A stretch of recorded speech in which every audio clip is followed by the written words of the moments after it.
इस शिवाय नमस्तुभ्यम। यहाँ पर हम शिव महापुराण जो पंडित प्रदीप मिश्रा जी द्वारा बताई जा रही है उसके हम कथा के कुछ भाग को आपके सामने प्रस्तुत कर रहे हैं। जिस भाइयों और बहनों पर ज्यादा समय नहीं है कथा वाचन करने का, उनके लिए कथा के मुख्य बिंदुओं पर इस वीडियो में प्रकाश डाला गया है। और माता अहिल्या क्यों खटके नजदीक वालों को? उसका कारण इतना सा था, नगर में पानी नहीं गिरा, क्षेत्र में पानी नहीं गिरा। सारे नगर के लोग गौतम ऋषि की धर्म पत्नी अहिल्या के पास आए। माता माता माता, कई लोगों ने कहा अहिल्या के पास चलते हैं, गौतम ऋषि से कहेगी। जब गौतम ऋषि इतनी शंकर जी की भक्ति करते हैं, गौतम ऋषि शंकर का इतना भजन करते हैं, तो जरूर वो पानी गिरवा सकते हैं। सब आए अहिल्या माता के पास में। अहिल्या जी ने गौतम ऋषि से कहा नगर में पानी नहीं, क्षेत्र में पानी नहीं, कुछ करिए। भगवान गौतम ऋषि ने शंकर जी की आराधना करी, बाबा का भजन करा। जो भजन किया, भजन करते से ही जल वृष्टि प्रारंभ हो गई। जल वृष्टि प्रारंभ, अब जल वृष्टि हो गई, चारों तरफ जय जय घोष हो गई। गौतम ऋषि की जय हो, माता अहिल्या की जय हो। धन्य है ऐसे ऐसे ऋषिवर, धन्य है ऐसी माता, धन्य। पूरे नगर में हाहाकार मच गए, क्षेत्रों में हाहाकार मच गए। दुनिया के लोग गौतम ऋषि से मिलने के लिए आने लगे, उनको प्रणाम करने आने लगे, उनको नमन करने लगे। माता अहिल्या की जय जयकारी होने लगी। बड़ी सतीवान है, बड़ी पतिव्रता, परमेश्वर को मानने वाली है, उसकी जय जयकार होने लगी। वो जय जयकार इन ब्राह्मण की पत्नियों को नहीं सुहाया, जो पड़ोस में रहते थे उनको नहीं सुहाया। तुम्हारी जय जयकार, तुम्हारी प्रबलता लोगों को नहीं सुहाएगी, पर तुम घबराना नहीं। पड़ोसन ने कह दिया ये खटक रहे, इनको निकालो। और तब ब्राह्मणों ने गणेश जी का हवन करा। गणेश जी आए, कहा इन पर तुम गौ हत्या का दोष लगा दो। गणेश जी बोले ऐसा मत करो। क्यों कर रहे? उसने क्या बिगाड़ा तुम्हारा? कुछ तुम्हारे गाली दी, अपशब्द कहा, कभी तुमसे मिला, कभी तुमसे आड़ा टेढ़ा कहा, कभी तुम्हारा मिलन हुआ? महाराज मन पर पत्थर रखकर स्वयं दुबली पतली दुर्बल गाय बन गए और गाय बनकर गौतम बाबा के आश्रम की ओर चले। गौतम बाबा ने आज तक किसी गौ माता को एक कंकर उठाकर नहीं मारा था, क्योंकि गौतम ऋषि को मालूम था एक बार राजा जनक मार्ग से जाती हुई गाय को हटा दिए थे साइड में से, तो उनको भी नरक जाना पड़ा था, उनको भी नरक। अब उनके स्मरण में है गौ माता की भक्ति किसको कहते हैं, उन्होंने नहीं उठाया। पर गाय जब नजदीक की ओर आने लगी, जहां शिवलिंग था, उस शिवलिंग के पास में गौ माता आने लगी, तो उन्हें छोटी सी एक हल्की सी दुर्बा का त्राण, छोटा सा, इतना छोटी दुर्बा पतली गाय को बस ऐसा करा और गाय थोड़ी सी आगे बढ़ी और प्राण छूट गए। सारे ब्राह्मण इकट्ठे हो गए। ये गौतम बाबा की गौ हत्या कर दी, इनको धक्के मारकर निकाल दो। निकालने की तैयारी हो गई। अब शब्द कहा, गौतम ऋषि की आंख में जल भर गए। अहिल्या देवी रोने लगी।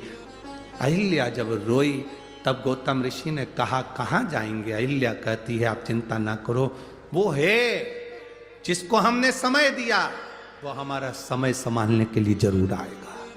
वो है, संभालेगा। जिन ब्राह्मणों ने गाली दी, जिन ब्राह्मणों की पत्नियों ने शब्द कहा, गौतम ऋषि उन ब्राह्मणों के घर गए, प्रणाम किया।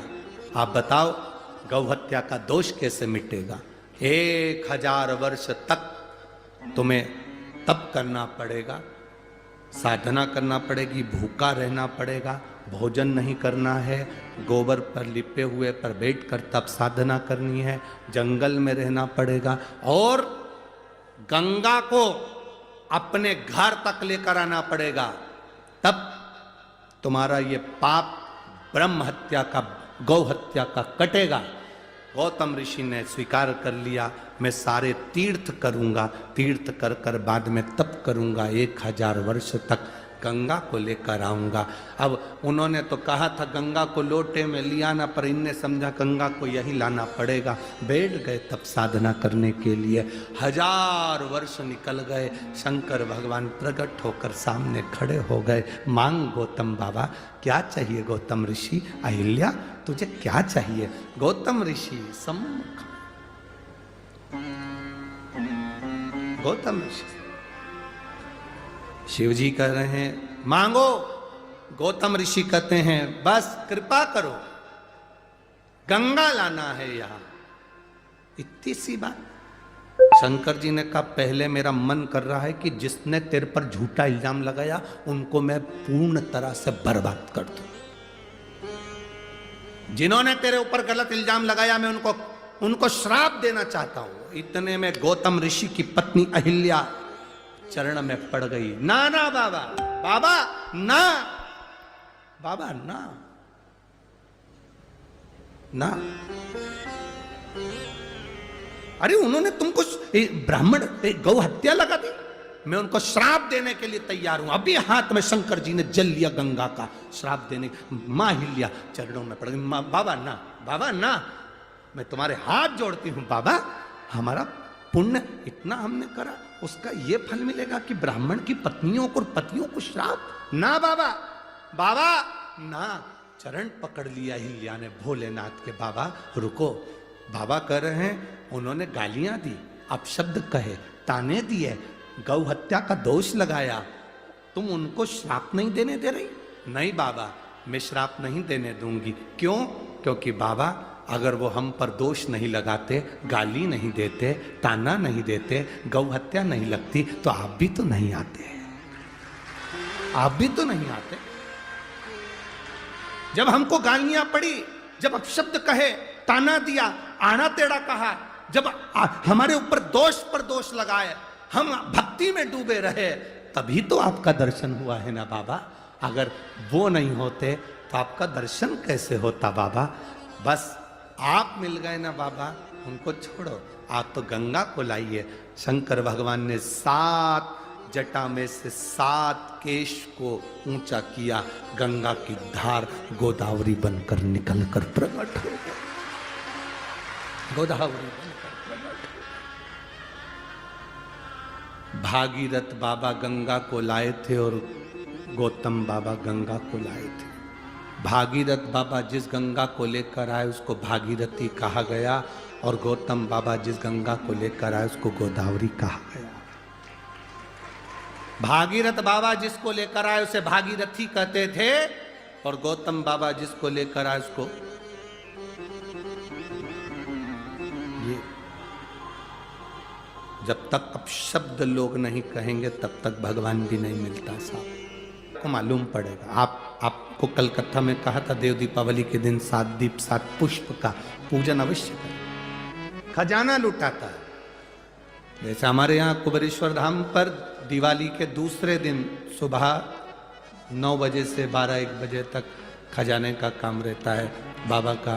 जो दीपा बड़ा सुंदर संवाद कहा, आपकी भक्ति का जो बल है, आपका जो विश्वास, आपकी जो दृढ़ता, आपका जो आनंद, कहे माता अहिल्या स्वयं भगवान गौतम बाबा ने ब्रह्मा विष्णु और महेश तीनों को एकत्रित कर दिया इस पवित्र भूमि पर।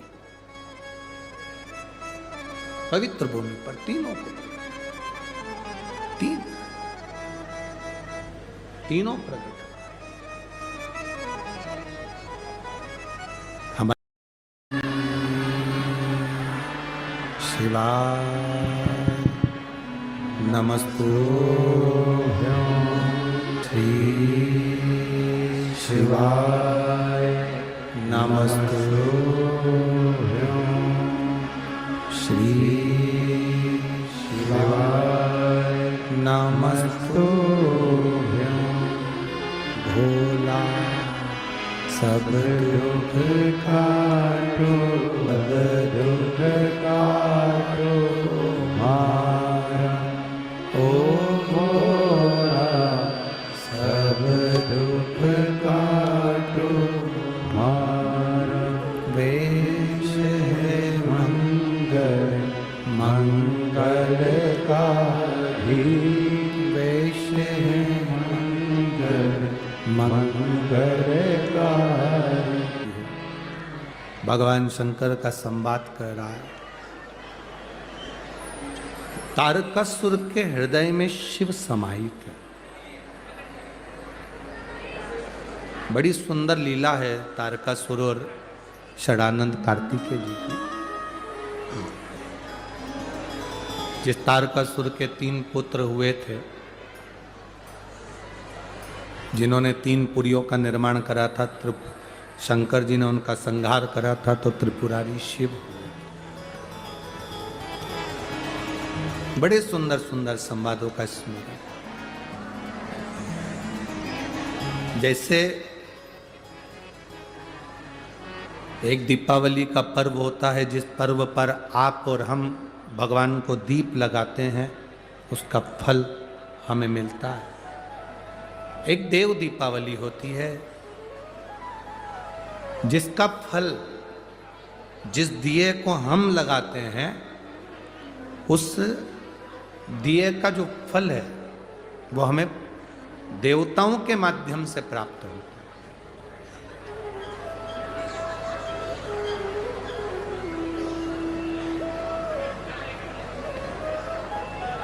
जब हम देव दीपावली पर दिया लगाते हैं तो उसका जो फल है, जब हम दीप प्रज्वलन करते हैं या हम दिया लगाते हैं तो उसका जो फल होता है शिव की आराधना का या अन्य पर्व मनाते हैं, तो उसका फल स्वयं 33 कोटि देवता प्रदान करते। 33 कोटि। वो साधारण नहीं होता, उसका फल मिलता जरूर है। शिव महापुराण की कथा कर रही है, भगवान शंकर का संवाद करता है। आप एकाग्र चित्त से जो भी अनुष्ठान करते हैं, जो आप मन लगाकर विश्वास रखकर जो अनुष्ठान, जो पूजन, जो अर्चना करते हैं, उसका फल मिलता जो, वो खाली नहीं जाता। आज कौन से दिन की कथा है? तीसरे दिन की। कितने दिन बचे? 2 दिन और बचे। कल भी कथा का समय यही 2 बजे से 5 बजे तक रहेगा, पर परसों के दिन सुबह कथा का समय, जब समापन वाला दिन रहेगा, 5वां दिन,